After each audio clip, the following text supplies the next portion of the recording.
Bonjour Christian Trimois. Bonjour Monsieur Laurent Koro. Pourquoi une nouvelle candidature du président Faure Gnassingbé après 15 ans de pouvoir? Lorsque le président de la République a accédé au pouvoir au Togo en 2005, il a hérité d'un pays socialement délabré, économiquement exsangue et politiquement divisé.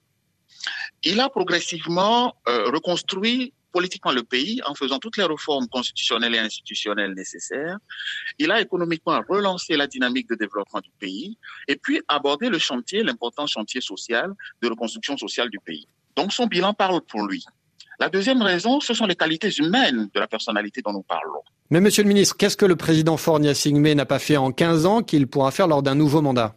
Pour nous, le mandat qui commence 2020-2025 est un mandat de consolidation de l'ensemble des efforts qu'il a menés depuis 2005 à aujourd'hui. Vous parlez comme s'il était déjà élu. C'est la conviction du militant et de l'électeur togolais. Nous mesurons également ce que notre population souhaite. Le parti UNIR a fait le tour du Togo et nous avons la ferme conviction que le président Faure ait le choix des Togolais pour le 22 février 2020. Alors concernant les actions à mener par le prochain chef de l'État, les Togolais expriment par différents moyens leur ras-le-bol par rapport à la corruption. Qu'est-ce que vous leur répondez concrètement en termes de solutions? Sur le chantier de la corruption, le président de la République a mené jusqu'à maintenant une bataille forte, consolidant d'abord tout le dispositif normatif du Togo. On a renforcé sur le plan des lois et des décrets un certain nombre de dispositions pénales. Et puis, nous avons également reconstruit tout le tissu institutionnel de lutte contre la corruption, de contrôle de la transparence des budgets de l'État, de passation de marché. Et nous avons mis en place une haute autorité de prévention et de lutte contre la corruption. Manifestement, ça ne suffit pas. La corruption continue à gangréner l'État. La corruption a grandement reculé dans le pays, mais simplement, il faudrait qu'on communique un peu mieux là-dessus pour que cela soit su par les agences de notation de ce point de vue-là. Il me semble que ça améliorerait très grandement le score du Togo sur ces notations. Concernant les élections, l'opposition réclame plus de mesures de transparence pour que le scrutin puisse être libre et équitable. Est-ce que le candidat Faure Gnassingbé est favorable, comme d'autres candidats, à la proclamation de résultats bureau de vote par bureau de vote? Le président Faure Gnassingbé est favorable à l'application intégrale du code électoral togolais, des lois électorales togolaises. Sur la proclamation bureau de vote par bureau de vote, tel que le souhaite une partie de l'opposition togolaise, le problème qui se pose n'est pas tant la proclamation. Le système électoral togolais prévoit une première centralisation des résultats au niveau des commissions électorales locales indépendantes, qui ensuite les renvoient à la commission nationale à Lomé.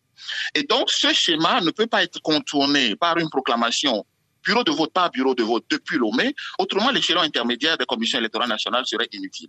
Le code électoral actuellement applicable est issu d'un consensus politique et nous tenons absolument à maintenir ce consensus politique. Donc, l'application intégrale du code électoral tel qu'il a prévu la remontée des résultats des élections. L'opposition, au moins une partie d'entre elles, réclame d'autres mesures pour la transparence de ce scrutin. Est-ce que des discussions sont encore possibles? Est-ce qu'une évolution de la procédure est encore possible d'ici à la tenue du scrutin? Vous avez pu constater comme nous que la Cour constitutionnelle a été renouvelée et le nombre de recours que cette opposition a déposé devant cette nouvelle Cour montre bien la confiance qu'elle a dans cette institution, même si par ailleurs, politiquement, elle le conteste pour d'autres raisons. Les deuxièmes mesures qui sont mises sur la Commission électorale nationale indépendante actuellement ne peuvent pas être renouvelées parce que précisément, elle est composée sur la base de la représentation à l'Assemblée nationale et non pas sur les résultats des élections locales. Les autres points qui ont été évoqués par l'opposition ont été quasiment tous épuisés aujourd'hui. Alors l'opposition n'est pas de cet avis. Est-ce qu'il y a des discussions qui sont encore possibles avec elle? Nous avons un comité de suivi du processus électoral. Il me semble que l'opposition jusqu'à maintenant a trouvé solution à ces problèmes dans le cadre de ce comité de suivi. Christian Trimois, on sent au sein de la population un désir d'alternance. Est-ce que c'est une préoccupation que vous entendez? Le président de la République, Faure Gnassingbé, est le seul qui a créé aujourd'hui les conditions de l'alternance au Togo. Il a organisé les élections locales qui n'existaient plus depuis 32 ans au Togo et donc la démocratie à la base. Il a limité le mandat intégral au Togo dans toutes les institutions. Le président de la République est limité, l'Assemblée nationale, le Sénat et toutes les institutions de la République sont limitées, y compris le mandat des collectivités locales. C'est tout de même un chef d'État qui a fait 15 ans de pouvoir et qui se propose d'en faire 5 de plus. Mais bien évidemment, cela montre bien son expérience dans la gouvernance de la chose publique. Mais ça n'est pas un modèle d'alternance. Le modèle d'alternance, il est choisi par les électeurs et par le peuple. Et c'est vers là que nous allons le 22 février 2020, c'est-à-dire nous soumettre à notre arbitre suprême qui sont les électeurs togolais et qui choisiront donc la jeunesse et le dynamisme avec le charisme d'un chef d'État par rapport à des candidats vieillissants qui n'ont pas l'expérience de la gouvernance.